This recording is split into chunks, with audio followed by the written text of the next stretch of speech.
നമസ്കാരം. മലയാളി വാർത്ത ഇൻസൈഡിലേക്ക് സ്വാഗതം. രാജ്യത്തെ ഏറ്റവും പ്രധാനപ്പെട്ട ഒരു സംസ്ഥാനത്ത് ഇന്ന് നിയമസഭാ തെരഞ്ഞെടുപ്പ് നടന്നിരിക്കുകയാണ്. ഈ നിയമസഭാ തെരഞ്ഞെടുപ്പിൽ തമിഴ്നാട്ടിനെ സംബന്ധിച്ചിടത്തോളം മികച്ച ഒരു പോളിംഗ് ശതമാനം ഉണ്ടാകാനുള്ള എല്ലാ സാധ്യതയുമുണ്ട്. വൈകുന്നേരം 3 മണി സമയത്തെ കണക്കനുസരിച്ച് 70% കടന്നിരിക്കുന്നു. വോട്ടിംഗ് ശതമാനം 90% കടക്കാനുള്ള എല്ലാ സാധ്യതകളും തമിഴ്നാട്ടിൽ ഇപ്പോൾ രൂപപ്പെട്ടിരിക്കുകയാണ്. രാവിലെ മുതൽ തന്നെ, അതായത് ആദ്യ മണിക്കൂറുകളിൽ തന്നെ കനത്ത പോളിംഗ് തമിഴ്നാട്ടിൽ രേഖപ്പെടുത്തുന്നുണ്ട്. അത് വലിയ രീതിയിലുള്ള കനത്ത മത്സരമാണ് 3 വിഭാഗങ്ങളും തമ്മിൽ നടത്തിയത്. DMK നേതൃത്വം നൽകുന്ന ഒരു മുന്നണി, AIADMK നേതൃത്വം നൽകുന്ന രണ്ടാമത്തെ മുന്നണി, പിന്നീട് ചലച്ചിത്ര താരം വിജയ് രൂപം കൊടുത്ത പാർട്ടി TVK, ഇവർ മൂവരും തമ്മിലുള്ള മത്സരമാണ് നടക്കുന്നത്. തമിഴ്നാട്ടിലെ മത്സരം അതുകൊണ്ട് തന്നെ ഇത്തവണ വലിയ പ്രത്യേകതകളുള്ള മത്സരമാണ്. 3 ശക്തികൾ അവിടെ വന്നിരിക്കുന്നു. നേരത്തെ രജനീകാന്തും അതുപോലെ തന്നെ കമലഹാസനുമെല്ലാം ഈ രാഷ്ട്രീയ പാർട്ടി, സ്വയം രാഷ്ട്രീയ പാർട്ടി പ്രഖ്യാപിച്ച് തമിഴ്നാട് രാഷ്ട്രീയത്തിൽ പരീക്ഷണം നടത്തിയിരുന്നു. MGRനെ പോലെ ഒരു പരീക്ഷണം നടത്താനാണ് അവർ ശ്രമിച്ചത്. പക്ഷേ രജനീകാന്തും കമൽഹാസനും തോറ്റെടുത്ത് തനിക്ക് വിജയിക്കാൻ കഴിയുമെന്ന് പ്രഖ്യാപിച്ചുകൊണ്ടാണ് വിജയ് ഇത്രയും നാൾ തെരഞ്ഞെടുപ്പ് രംഗത്ത് ഉണ്ടായിരുന്നത്. വിജയ് ഇപ്പോഴും തെരഞ്ഞെടുപ്പ് രംഗത്ത് സജീവമായി തുടരാൻ ശ്രമിക്കുകയാണ്. താനാണ് അടുത്ത തമിഴ്നാട്ടിലെ മുഖ്യമന്ത്രി എന്ന അവകാശവാദം ഉന്നയിച്ചുകൊണ്ടാണ് വിജയുടെ തെരഞ്ഞെടുപ്പ്. പക്ഷേ ഈ രാഷ്ട്രീയ രംഗം വിജയ് പോലുള്ള ഒരാൾക്ക് അത്ര എളുപ്പം കടന്നു പോകാവുന്ന ഒരു സ്ഥലമല്ല, ഒരു പ്രതലമല്ല എന്ന് കൃത്യമായി വിജയ് മനസ്സിലാക്കിയിരിക്കുന്നു. വിജയുടെ റാലിക്കിടയിലുണ്ടായ അപകടം, അതിനുശേഷമുണ്ടായ കേസ്, ഇതെല്ലാം തന്നെ വിജയിയെ ഇപ്പോൾ കരുതലോടുകൂടി പ്രവർത്തിക്കാൻ സജ്ജനാക്കിയിട്ടുണ്ട്. കാരണം തമിഴ്നാട് രാഷ്ട്രീയം ഒരു ദ്രാവിഡ രാഷ്ട്രീയമാണ്. ദ്രാവിഡ പാർട്ടികളാണ് അവിടെ മേൽക്കൊയ്മ നിലനിർത്തുന്നത്. തമിഴ്നാട് രാഷ്ട്രീയത്തിൻ്റെ ഒരു പ്രത്യേകത എന്ന് പറഞ്ഞാൽ തമിഴ്നാട്ടിൽ മുന്നണികളുണ്ട്. തീർച്ചയായും DMK നേതൃത്വം നൽകുന്ന ഒരു മുന്നണിയുണ്ട്. അതിൽ കോൺഗ്രസും CPIM-ഉം CPI-യും എല്ലാ പാർട്ടികളുമുണ്ട്. അതോടൊപ്പം തന്നെ NDA മുന്നണി, അതായത് ADMK നേതൃത്വം നൽകുന്ന NDA മുന്നണിയുണ്ട്. അവിടെ അണ്ണാ DMK ആണ് ഏറ്റവും പ്രധാനപ്പെട്ട കക്ഷി. പിന്നീട് BJP, മറ്റ് ചില പാർട്ടികൾ എല്ലാം അവിടെയുമുണ്ട്. പക്ഷേ ഈ മുന്നണി സംവിധാനം കേരളത്തിലെ LDF UDF മുന്നണി സംവിധാനത്തെ പോലെ അല്ല പ്രവർത്തിക്കുന്നത്. ഈ മുന്നണി വിജയിച്ചാലും എല്ലാ പാർട്ടികൾ സീറ്റ് കിട്ടിയാലും അവിടെ മന്ത്രിസഭയിൽ അല്ലെങ്കിൽ സർക്കാർ ഉണ്ടാക്കുമ്പോൾ മറ്റു പാർട്ടികളെല്ലാം പുറത്താണ്. സർക്കാർ ഉണ്ടാക്കുന്നത് DMK മുന്നണിയാണ് ജയിക്കുന്നതെങ്കിൽ DMK മാത്രമായിരിക്കും. ADMK മുന്നണിയാണ് ജയിക്കുന്നതിൽ എങ്കിൽ AIADMK MLA-മാർ മാത്രമായിരിക്കും മന്ത്രിസഭയിലെ അംഗങ്ങൾ. മറ്റ് ഘടകകക്ഷികളുടെ റോൾ എന്ന് പറഞ്ഞാൽ ഈ തെരഞ്ഞെടുപ്പ് ഫണ്ട് വാങ്ങുക, തെരഞ്ഞെടുപ്പിൽ മത്സരിക്കുക, ജയിച്ചവർ MLA-മാരായി നിയമസഭയിൽ ഇരിക്കുക. അതിലപ്പുറമുള്ള മുന്നണി മര്യാദകളൊന്നും തന്നെ തമിഴ്നാട്ടിൽ പാലിക്കപ്പെടില്ല. അവർക്കൊരു പക്ഷേ മറ്റേതെങ്കിലും രീതിയിലുള്ള അധികാരങ്ങളോ അല്ലെങ്കിൽ ബോർഡുകളോ ഒക്കെ നൽകുമായിരിക്കാം. പക്ഷേ മന്ത്രിസഭ ഉണ്ടാക്കുന്നത് ഒന്നുകിൽ DMK അല്ലെങ്കിൽ AIADMK ആണ്. അതുകൊണ്ടാണ് അണ്ണാമലൈ BJPയുടെ സംസ്ഥാന അധ്യക്ഷനായി വന്നപ്പോൾ ഇവിടെ സംസ്ഥാന രാഷ്ട്രീയത്തിൽ ഒരു മുന്നണി സംവിധാനം ആവശ്യമില്ല എന്ന നിലപാട് സ്വീകരിച്ചത്. നേരത്തെ മുതൽ തന്നെ DMK-യുമായും AIADMK-യുമായും BJP സഖ്യമുണ്ടാക്കിയിട്ടുണ്ട്. പക്ഷേ ആ സഖ്യമുണ്ടാക്കുന്നത് ലോക്സഭയിലേക്ക് മത്സരിക്കാൻ വേണ്ടിയാണ്. ഈ പറയുന്ന ADMK-യും DMK-യും എല്ലാം മുന്നണികളിലെ മറ്റു കക്ഷികളെ ഉപയോഗപ്പെടുത്തിക്കൊണ്ട് ജയിക്കുമെങ്കിലും അവർക്ക് മന്ത്രിസ്ഥാനമൊന്നും നൽകാറില്ല. പക്ഷേ കോൺഗ്രസോ BJP-യോ കേന്ദ്രത്തിൽ അധികാരത്തിൽ വന്നാൽ ഇവരെല്ലാം കൃത്യമായി കണക്ക് പറഞ്ഞ് മന്ത്രിയും സ്പീക്കർ സ്ഥാനവും ഒക്കെ നേടുകയും ചെയ്യും. ഇതാണ് തമിഴ്നാട് രാഷ്ട്രീയത്തിൻ്റെ ഒരു മുന്നണി സംസ്കാരം. അതുകൊണ്ട് തന്നെ അണ്ണാമലൈ പറഞ്ഞത് BJP-യെ പോലൊരു പാർട്ടി ഇത്തരത്തിൽ തമിഴ്നാട്ടിൽ ഈ പറയുന്ന മുന്നണി സംസ്കാരത്തിനോടൊപ്പം നിൽക്കേണ്ട പാർട്ടിയല്ല, മറിച്ച് തമിഴ്നാട്ടിൽ അധികാരത്തിൽ വരേണ്ട പാർട്ടിയാണ്. മുഖ്യമന്ത്രിമാരും മന്ത്രിമാരും ഒക്കെ ഉണ്ടാകേണ്ട പാർട്ടിയാണ്. അതുകൊണ്ട് തന്നെ തനിച്ച് നിന്നുകൊണ്ട് ദ്രാവിഡ സംസ്കാരം അല്ലെങ്കിൽ ദ്രാവിഡ പാർട്ടികളുടെ ഒരു രാഷ്ട്രീയ സംസ്കാരം അതിനെ എതിർത്ത് തോൽപ്പിക്കണം എന്നതാണ് അണ്ണാമലൈയുടെ ഒരു ചിന്താഗതി. പക്ഷേ അതിനോട് യോജിക്കാൻ കേന്ദ്ര നേതൃത്വം തയ്യാറായില്ല. അവർ ലോക്സഭാ തെരഞ്ഞെടുപ്പിന് ശേഷം ഏതെങ്കിലും തരത്തിലുള്ള ഒരു സഖ്യമുണ്ടാക്കിയേ തീരൂ, ഇപ്പോഴുള്ള DMK സർക്കാരിനെ താഴെ ഇറക്കിയേ മതിയാകൂ എന്ന ഒരു നിലപാടിലായിരുന്നു. അതുകൊണ്ട് തന്നെ അമിത്ഷാ തമിഴ്നാട്ടിലെത്തി ചർച്ചകൾ നടത്തി അണ്ണാ DMK തമിഴ്നാട് രാഷ്ട്രീയത്തിൽ നിന്നും കേന്ദ്ര നേതൃത്വത്തിലേക്ക് മാറ്റുകയും AIADMK തിരികെ NDA-യിലേക്ക് വരികയും ഒക്കെ ചെയ്തു. പക്ഷേ അപ്പോഴും അമിത്ഷാ ആ ഘട്ടത്തിലൊരു പ്രസ്താവന നടത്തിയത് അടുത്ത തെരഞ്ഞെടുപ്പിൽ തമിഴ്നാട്ടിൽ വരാൻ പോകുന്നത് NDA മുന്നണിയായിരിക്കും, BJP-യുടെ മന്ത്രി മന്ത്രിമാരുണ്ടാകുമെന്ന് അമിത്ഷാ പരസ്യമായി പ്രഖ്യാപിച്ചു. ഒട്ടും സമയം പാഴാക്കാതെ എടപ്പാടി പളനിസ്വാമി അടക്കമുള്ളവർ അമിത്ഷായുടെ ഈ പ്രസ്താവനയെ എതിർത്തു.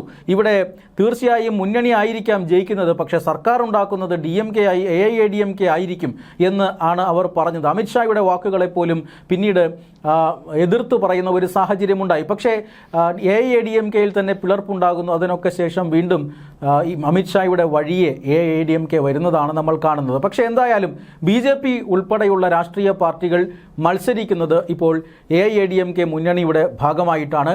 അണ്ണാമലയുടെ ആ രാഷ്ട്രീയത്തിന് അനുകൂലിക്കാൻ കേന്ദ്ര നേതൃത്വം തയ്യാറായില്ല. അതുകൊണ്ട് തന്നെ പഴയതുപോലെ BJP അതിൻ്റെ ഘടകകക്ഷിയായി മാറി NDA മുന്നണിയായി മത്സരിക്കുകയും ചെയ്യുന്നു. എന്തായാലും ADMK സർക്കാർ അല്ലെങ്കിൽ DMK സർക്കാരിനെ താഴെ ഇറക്കി AIADMK അല്ലെങ്കിൽ NDA സർക്കാരിന് അധികാരത്തിലെത്താൻ കഴിയുമോ എന്ന ചർച്ചകൾ ആദ്യഘട്ടത്തിലൊക്കെ തന്നെ ഉണ്ടായിരുന്നതാണ്. അതായത് നിരവധി പ്രീപോൾ സർവേകൾ തമിഴ്നാട്ടിൽ നേരത്തെ വന്നിട്ടുള്ളതാണ്. ഇതിൽ ഏതാണ്ട് 8ഓളം പ്രീപോൾ സർവേകൾ വന്നിട്ടുണ്ട്. അതിൽ 4 സർവേകൾ പറയുന്നത് DMK സർക്കാരിന് തുടർ ഭരണമെന്നാണ്. നിരവധി സർവേകൾ, അതായത് 113 മുതൽ 120 സീറ്റ് വരെ ലഭിക്കും എന്നൊരു സർവേ പറയുന്നു. മറ്റൊരു സർവേ പറയുന്നത് 180-ലധികം സീറ്റുകൾ DMKക്ക് ലഭിക്കുമെന്നാണ്.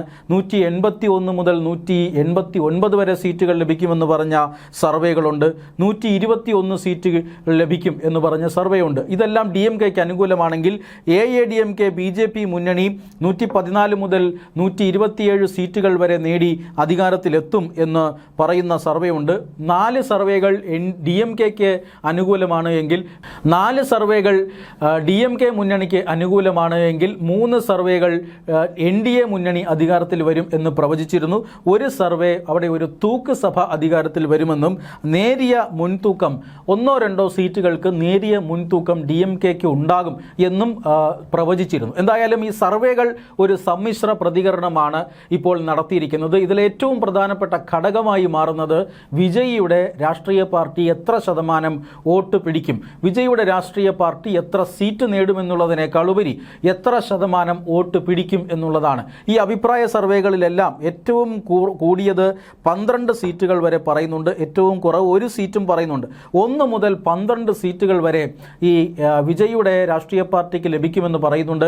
പക്ഷേ വോട്ടിംഗ് ശതമാനം അത് ഏതാണ്ട് 23% വരെ 23-24% വരെ വോട്ടിംഗ് ശതമാനം വിജയ് നേടും എന്ന് പറയുന്നതാണ് ഈ അഭിപ്രായ സർവേകൾ. ഈ വിജയിയാണ് ഇവിടെ ആര് ഭരിക്കണമെന്ന് തീരുമാനിക്കുന്ന ഒരു ഘടകമായി മാറാൻ പോകുന്നത്. അതായത് വിജയ് നേടുന്നത് ആരുടെ വോട്ടുകളാണ്? DMK വോട്ടുകളാണോ, സർക്കാർ വിരുദ്ധ വോട്ടുകളാണ് വിജയ് നേടുന്നത് എങ്കിൽ തീർച്ചയായും അത് AIADMKക്ക് ഭരണത്തിൽ വരാൻ ഒരു വലിയ വിഘാതമായി മാറും. നേരെ മറിച്ച് BJP വിരുദ്ധ വോട്ടുകളാണ് അല്ലെങ്കിൽ AIADMK വിരുദ്ധ വോട്ടുകളാണ്, നേരെ മറിച്ച് BJP വിരുദ്ധ വോട്ടുകളാണ് അല്ലെങ്കിൽ AIADMK വിരുദ്ധ വോട്ടുകളാണ് TVK പിടിക്കുന്നത് എങ്കിൽ തീർച്ചയായും അത് DMKയെ ക്ഷീണിപ്പിക്കും. ഇതാണ് തമിഴ്നാട്ടിലെ ഇപ്പോഴത്തെ അവസ്ഥ. പക്ഷേ കനത്ത പോളിംഗ് തന്നെ നടക്കുന്നുണ്ട്. ഇവിടെയും നേരത്തെ സൂചിപ്പിച്ചതുപോലെ ബംഗാളിലെ അത്ര അട്ടിമറി പോളിംഗ് നടക്കുന്നില്ല എങ്കിൽ കൂടി കനത്ത പോളിംഗ് നടക്കുന്നുണ്ട് എന്ന് തന്നെ പറയാം. വൈകുന്നേരം 3 മണിയോടുകൂടി ഈ തമിഴ്നാട്ടിലെ പോളിംഗ് 70% കടന്നിരിക്കുകയാണ്. അതുകൊണ്ട് തന്നെ ഒരു കാര്യം വ്യക്തമാണ്, 70% കടക്കുമ്പോൾ 3 മണിക്ക് കടക്കുമ്പോൾ ഇനിയും 3 മണിക്കൂറോളം പോളിംഗ് ഉണ്ട്. അവസാന മണിക്കൂറുകളിൽ സാധാരണഗതിയിൽ രാവിലത്തെ പോലെ തന്നെ കനത്ത പോളിംഗ് നടക്കാനുള്ള, ഒരുപക്ഷെ രാവിലത്തേക്കാൾ അധികം കനത്ത പോളിംഗ് നടക്കാനുള്ള എല്ലാ സാധ്യതയുമുണ്ട്. നമുക്കറിയാം കാലാവസ്ഥയടക്കം ഇപ്പോൾ പ്രതികൂലമാണ്, കനത്ത ചൂടാണ്. അപ്പോൾ ചൂടൊക്കെ മാറി ഒരു വൈകുന്നേരത്തോടു കൂടി കൂടുതൽ വോട്ടർമാർ, പ്രത്യേകിച്ചും സ്ത്രീ വോട്ടർമാർ രംഗത്ത് വരും എന്നാണ് ഇപ്പോൾ ലഭിക്കുന്ന സൂചന. അങ്ങനെയാണ് എങ്കിൽ വോട്ടിംഗ് ശതമാനം 90%-തിനപ്പുറത്തേക്ക് തമിഴ്നാട്ടിൽ കടക്കാനുള്ള എല്ലാ സാധ്യതയുമുണ്ട്. ഇത് എന്തിൻ്റെ സൂചനയാണ്? കനത്ത പോളിംഗ് ശതമാനം ഒരു 5 വർഷത്തെ ഒരു സർക്കാർ ഭരണത്തിന് ശേഷം നടക്കുമ്പോൾ തീർച്ചയായും മാറ്റമുണ്ടാകാം എന്നൊരു സംശയം അത് രാഷ്ട്രീയ വിദഗ്ധർ പറയുന്നുണ്ട്. പരമാവധി DMK സർക്കാർ തുടരും എന്നാണ്, അല്ലെങ്കിൽ ഇഞ്ചോടിഞ്ച് പോരാട്ടം എന്നാണ് അഭിപ്രായ സർവേകളിലെല്ലാം പ്രവചിച്ചതെങ്കിൽ ഇപ്പോഴിതാ ഈ ശക്തമായ പോളിംഗ് ശതമാനം അത് ആരെ തുണയ്ക്കും? അതോ ഈ 3 കക്ഷികളുമായി ഈ പോളിംഗ് ശതമാനം പങ്കുവച്ചെടുക്കുമോ? TVKയുടെ സാന്നിധ്യമാണോ ഈ പോളിംഗ് ശതമാനം ഉയരാൻ കാരണം? ഇതെല്ലാം ഒരുപക്ഷെ 4-ാം തീയതി കൃത്യമായ ഉത്തരം ലഭിക്കുമായിരിക്കാം. തമിഴ്നാട്ടിൽ എന്തായാലും കനത്ത പോളിംഗ് നടന്നിരിക്കുന്നു. നേരത്തെ സൂചിപ്പിച്ചതുപോലെ പോലെ വളരെ ശക്തമായ പ്രചാരണം തന്നെ മൂന്ന് മുന്നണികളും നടത്തിയ ആ പ്രചരണത്തിൻ്റെ ഭാഗമായിട്ടാണ് പോളിംഗ്. ഇന്ന് രാവിലെ ഈ പോളിംഗ് നടക്കുന്നതിന് തൊട്ട് മുന്നോടിയായി പ്രധാനമന്ത്രി നരേന്ദ്രമോദി തൻ്റെ സമൂഹമാധ്യമ അക്കൗണ്ടുകളിലൂടെ ഒരു വലിയ ആഹ്വാനം നടത്തിയിരുന്നു. ആ ആഹ്വാനം മറ്റൊന്നുമല്ല, അത് വനിതാ സംവരണ ബില്ല്. ആ വനിതാ സംവരണ ബില്ല് അദ്ദേഹം പറയാതെ പറയുകയായിരുന്നു ആ ബില്ലിനെ കുറിച്ച്. കാരണം അദ്ദേഹം ഇന്ന് സമൂഹ മാധ്യമങ്ങളിലൂടെ പറഞ്ഞത് എല്ലാവരും ജനാധിപത്യത്തിൻ്റെ ഈ ഉത്സവത്തിൽ വളരെ സജീവത്തോടുകൂടി പങ്കെടുക്കണം എന്നാണ്. മാത്രമല്ല അദ്ദേഹം യുവാക്കളെയും സ്ത്രീകളെയും വളരെ കൃത്യമായി എടുത്തു പറയുകയും ചെയ്തു. പ്രത്യേകിച്ചും യുവാക്കളും സ്ത്രീകളും ഈ തെരഞ്ഞെടുപ്പിൽ വലിയ കൂട്ടമായി എത്തണം, വോട്ട് ചെയ്യണം എന്ന് അദ്ദേഹം സമൂഹ മാധ്യമങ്ങളിലൂടെ ആഹ്വാനം ചെയ്തു. നമുക്കറിയാം, കേരളത്തിലും അസമിലും തെരഞ്ഞെടുപ്പ് നടന്നപ്പോൾ ഇത്ര വലിയ ഒരു പോളിംഗ് ശതമാനം ഉണ്ടായിരുന്നില്ല. അതിനുശേഷമാണ് വനിതാ സംവരണ ബില്ല് പാർലമെൻറ്റിൽ വരുന്നത്. ആ പാർലമെൻറ്റിലെത്തിയ വനിതാ സംവരണ ബിൽ 33% സംവരണം വനിതകൾക്ക് നൽകുന്ന ബില്ല് പരാജയപ്പെടുകയായിരുന്നു. ആ പരാജയത്തിൻ്റെ കാരണം പ്രതിപക്ഷമാണ് എന്ന് BJP ആരോപിക്കുന്നുണ്ട്. BJPക്ക് ആത്മാർത്ഥതയില്ലാത്തത് കൊണ്ടാണ് വനിതാ സംവരണ ബില്ല് പാസ്സാകാത്തത് എന്ന് പ്രതിപക്ഷവും ഉന്നയിക്കുന്നുണ്ട്.